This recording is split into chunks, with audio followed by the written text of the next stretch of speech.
but now at last, not only for Israelis, but also for Palestinians and for many others, the long and painful nightmare is finally over. And as the dust settles, the smoke fades, the debris is removed, and the ashes cleaned from the air, the day that breaks on a region transformed and a beautiful and much brighter future appears suddenly within your reach. This is now a very exciting time for Israel and for the entire Middle East, because all across the Middle East, the forces of chaos, terror, and ruin that have plagued the region for decades now stand weakened, isolated, and totally defeated.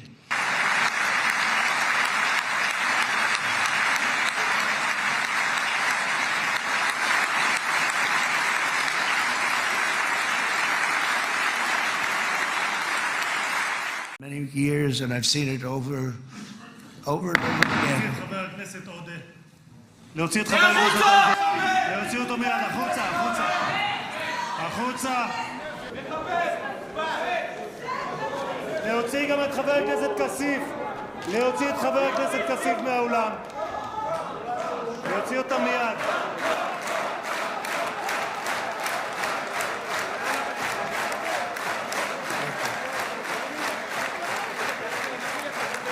Sorry for that, Mr. President. Thank you. Please.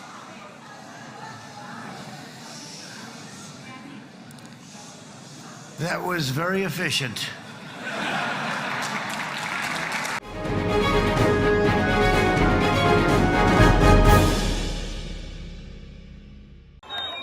Palestinian militant group Hamas on Monday handed over 20 surviving Israeli hostages seized in the October 7, 2023 attack. The hostages were released in two groups, first 7 and then 13 more.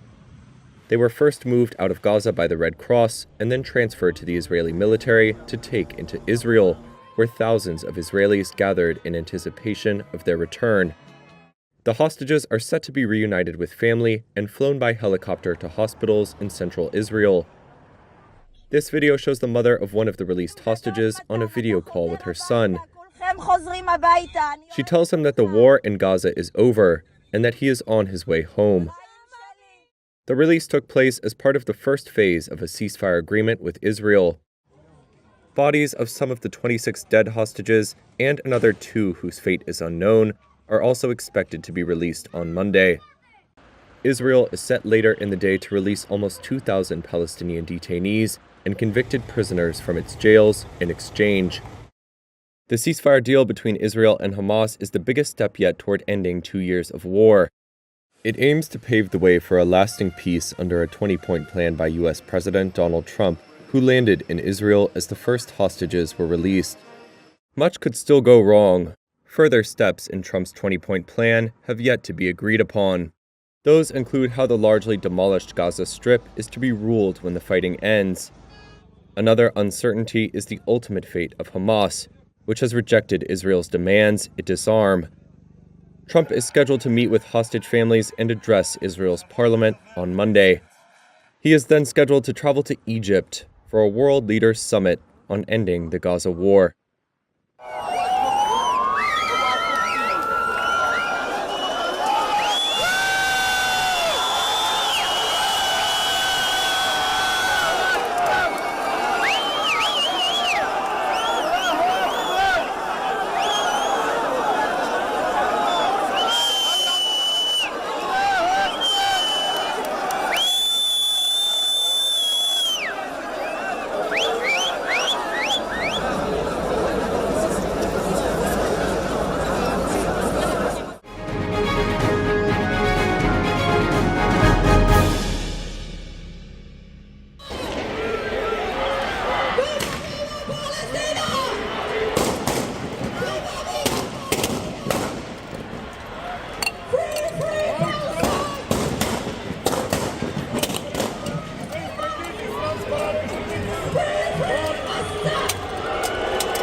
The French presidency announced Prime Minister Sébastien Lecornu's new cabinet lineup on Sunday in the midst of France's worst political crisis in decades.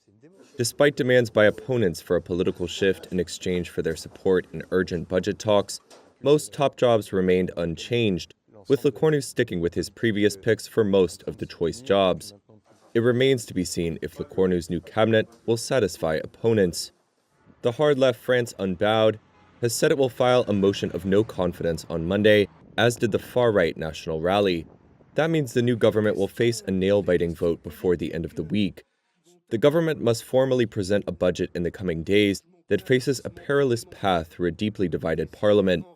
Lecornu met with President Emmanuel Macron to hash out the list on Sunday evening, 2 days after his reappointment as Prime Minister. BFM TV reported Macron wanted a government named before he left for Egypt late on Sunday to attend a meeting to end the war in Gaza. The president's office says the budget proposal must be ready by Wednesday to comply with constitutional deadlines. Having a cabinet in place is a formal precondition for presenting a budget. In a sign of the volatility gripping French politics, Lecornu said on Sunday he would not rule out resigning again.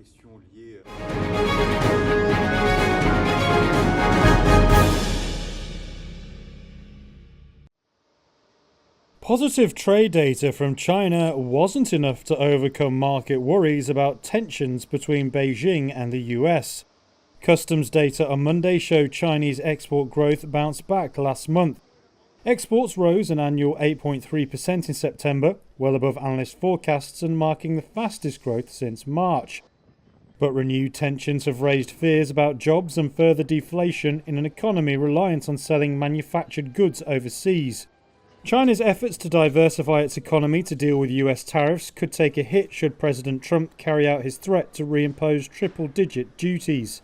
It would be in retaliation for Beijing announcing sweeping rare earth export controls last week, which it said was a response to US aggression. China has a near monopoly position on the minerals, giving it great leverage in the trade war. Any trade restrictions could hurt global supply chains in industries from autos to green energy and aircraft. The global risks have most analysts predicting that Beijing and Washington will work towards de-escalation in the coming weeks. Trump also posted over the weekend that everything would be fine and the US didn't want to hurt China. But the uncertainty showed up in Asian markets Monday. Shanghai stocks dropped as much as 2.5% in early trading before regaining most of those losses. Shares in South Korea also slid, while MSCI's broadest index of Asia-Pacific shares was down. The tensions also saw gold soar to a record high Monday. Safe haven demand was up on the US-China fallout and expectations of interest rate cuts from the US Federal Reserve. Spot gold reached a new high of just over $4,078, while silver also surged to an all-time peak.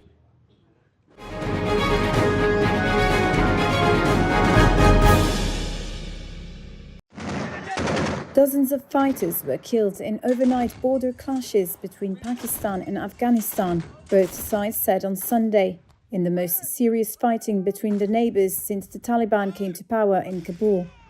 Pakistan's military released videos said to show fighting by its troops in various locations. Reuters was not able to confirm the location or date of the footage. The Pakistan military said that 23 of its soldiers were killed. The Taliban said 9 on its side were killed, though each side said it inflicted far higher casualties on the other, without providing evidence. Tensions have been rising since Islamabad demanded the Taliban take action against militants who have stepped up attacks in Pakistan, saying they operate from havens in Afghanistan. The Taliban, which came to power in 2021, denies that Pakistani militants are present on its soil. Afghanistan's Taliban Foreign Minister Amir Khan Muttaqi said on Sunday that Qatar and Saudi Arabia had mediated between his country and Pakistan.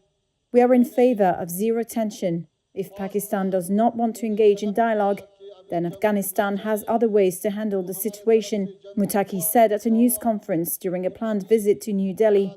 Kabul said it had halted attacks at the request of the 2 Arab Gulf nations. Both have released statements of concern about the clashes.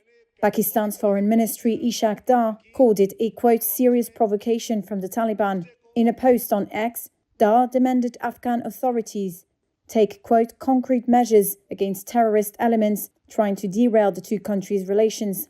Pakistan said it had responded with gun and artillery fire after Afghan troops opened fire on Pakistani border posts late on Saturday. Both nations claimed to have destroyed border posts of the other side.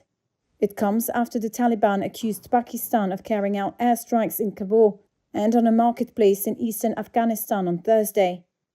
Pakistan has not officially acknowledged the airstrikes. Pakistani officials said on Sunday the country had closed crossings along the 1,600-mile border with Afghanistan. The disputed colonial-era frontier, known as the Durand Line, was drawn up by the British in the late 1800s.